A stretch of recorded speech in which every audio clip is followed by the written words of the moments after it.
4వ రోజు శ్వాసానుసంధానంలో టార్కమ్ సెరైడారియన్ గారు సామిక ధ్యానం గురించి చెప్తున్నారు. తెలుసుకుందామా అండి? మాస్టర్స్, ఒక చిన్న విన్నపం. ఒక్కళ్ళం కూర్చొని ధ్యానం చేసే కన్నా సామిక ధ్యానం అత్యంత శక్తివంతమైనది.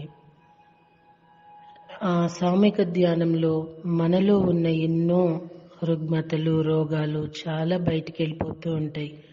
మనకి తెలిసి జరుగుతుంది, తెలియక జరుగుతుంది.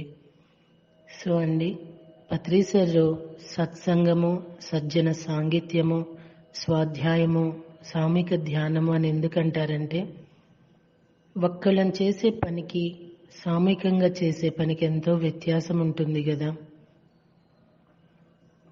ప్రతి ఒక్కళ్ళము శ్వాస గురించి తెలుసుకోవాలి. శ్వాస చాలా శక్తివంతమైనది.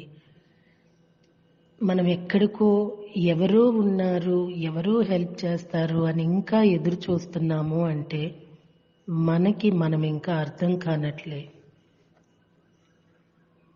మనకి మనం అర్థమైతే కనుక మనము శక్తివంతులమే. మన శ్వాస ఒక శక్తివంతమైనది. మనమే శ్వాస. మనం ఏదైనా మనమే క్రియేట్ చేసుకోగలము అనే ఒక సత్యాన్ని నమ్మకంగా, విశ్వాసంతో మనకి మనం తెలుసుకోగలిగితే నోబడి ఆర్ దేర్ అండి. నా అనుభవంలో నేను మీకు చెప్పగలుగుతున్నాను, ఎవ్వరికి ఏమీ చేయలేరు మాస్టర్స్. ఏదో చేస్తారు, హీలింగ్ చేస్తారు, ఇది చేస్తారు, ఇది తీసేస్తాము, అది తీసేస్తాము, ఇంత ఇవ్వండి, అంత ఇవ్వండి అంటూ వాళ్ళు కేవలం ధనం కోసం తప్పించి సంపూర్ణత్వాన్ని ఎవ్వరూ తీయలేరు. మనకి మనం తప్పించి అనుభవించే తీరాలి. బట్ మాస్టర్స్, మన ఆలోచన, మన ధ్యాన శక్తి, మనం అవలంబించే ధర్మం, న్యాయం, సత్యం అనేవి మనతో ఉన్నప్పుడు చెప్పాలి అంటే మనకి తెలియనివి ఎన్నో తెలియకుండా వెళ్ళిపోతాయి. ఈ ఒక్క వాస్తవం మనం తెలుసుకుంటే మనకి మనమే ఇవన్నీ కూడానండి. మనం ఇక్కడ ఎంతకాలం బ్రతుకుతామో అంతకాలం మనం వాళ్ళతో, వాళ్ళు మనతో జర్నీ మాత్రమే చేస్తాము. ఎవరికి వాళ్ళు గొప్పనే ఫీల్ అవుతారు.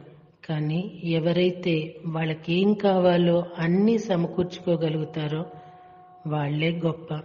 ఆరోగ్యమే మహాభాగ్యం అంటున్నాము. అసలు అనారోగ్యం కూడా భాగ్యమేనండి.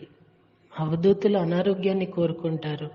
ఎందుకంటే అనారోగ్యము కర్మను తీసేస్తుంది. ఒక అనుభవిస్తాము మనం చేసిన తప్పులు, మరి లేదా ఒక కొత్త అనుభవం కోసమో ఏవో అవ్వచ్చు. కానీ మనకి మనం ఏంటిది నాకు అనేది తెలుసుకునే స్థాయికి మనం ఉండాలి అంటే ఆత్మజ్ఞానం కావాలి. ఆత్మజ్ఞానం కావాలి అంటే మౌనము, సజ్జన సాంగిత్యము, స్వాధ్యాయము, పిరమిడ్లో ధ్యానము, సామిక ధ్యానము, ఏది కూడానండి ఎవరు ఏది ఏమన్నా దాన్ని రిపీట్ చేసుకోకూడదు. ఆ రిపీట్ చేసుకోవటం వల్ల మన శరీరంలోనే రోగంగా ఏర్పడుతుంది. సో ఎరుకతో ఉంటూ ప్రతిదీ మౌనంగా గమనిస్తూ, మౌనంగా తీసుకుంటూ కనుక పయనం సాగిస్తే, శ్వాసానుసంధానమైతే సర్వము మనమే, మనము సర్వము అనే ఒక సత్యం మనకు తెలుస్తుందండి. I'm right masters? సో ఒక్కొక్కరుగా చేసే ధ్యానం క్రమంగా సామిక ధ్యాన సాధనగా మారాలి. వ్యక్తులుగా తీవ్ర సాధన చేసి విజయులైన వారితో సామూహికంగా ఏర్పడాలి. సామిక ధ్యానం కాంతి, ప్రేమ మరి శక్తుల సమూహంలోకి వ్యక్తులందరూ ఏ స్థాయిలో ఉన్నవారి వైపు ప్రసరించే ఒక ఐక్య సరళిని రూపొందించే క్రమం. సామిక ధ్యానం మరి సామూహిక సేవ అన్నవి బృందగానం వంటివి. అవి అనేక ఉత్తమ వాయిదాలతో, సామిక చైతన్యంతో మిగిలిన వారితో శృతి చేయబడి ఐక్యతలో ఉంటాయి. సామిక ధ్యానం ఒక వ్యక్తిగత కాంతిని, ఇచ్ఛాశక్తిని అత్యద్భుతంగా పెంపొందిస్తుంది. వ్యక్తిగత ధ్యానాల ద్వారా ప్రజ్ఞా ప్రకాశపు స్థాయిని కొంతవరకు అందుకోగలం. కానీ సామూహిక ధ్యానం మరి సామూహిక సేవలు లేకుండా వాస్తవ ప్రేమ, మరి ఇచ్ఛాశక్తులను మేల్కొల్పటం అసాధ్యం. సామిక ధ్యానంతోనే ఉన్నత శక్తులతో అనుసంధానం, విడుదల మరి జాగ్రత్తగా గ్రహించి నిర్మాణాత్మకంగా ఉపయోగించటం సాధ్యం. సరికాని ధ్యానం చేయడం ద్వారా వక్రీకరింపబడిన లేదా హానికి గురైన అనేక వ్యక్తిగత వ్యవస్థలను సరిచేయటము, మెరుగుపరచటము సామిక ధ్యానం ద్వారా సాధ్యము. అది అనేక వ్యక్తిగత సామిక మానసిక గాయాలను మాన్చి ఎన్నో నిరోధాలను తొలగిస్తుంది. సామిక ధ్యానం ఎక్కడ జరిగినా ఆ ధ్యాన సమూహం చుట్టూ ఉన్నత శక్తుల కేంద్రాన్ని సృష్టిస్తుంది. ఆ శక్తుల కేంద్రీకరణ అనేది సామిక ధ్యానం జరిగిన స్థానంలో స్థిరంగా నిలిచిపోతుంది.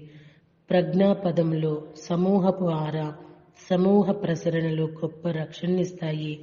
ఈ ఆరా మరి ప్రసరణలు కేవలం సామిక ధ్యానం మరి సామిక సేవల ద్వారానే సృష్టించబడతాయి.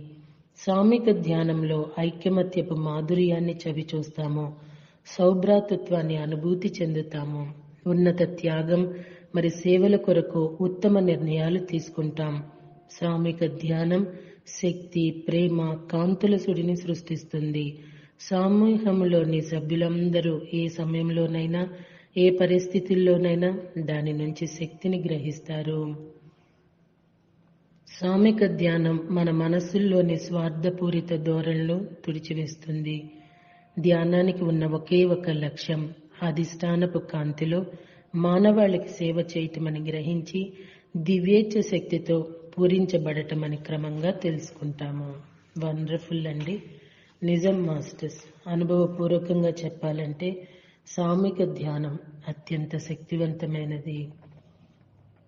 ఇప్పుడు రాడల్ఫ్ వింటర్స్ అనే ఆయన ప్లీడియన్ల ధ్యాన సందేశం గురించి చెప్తున్నారు.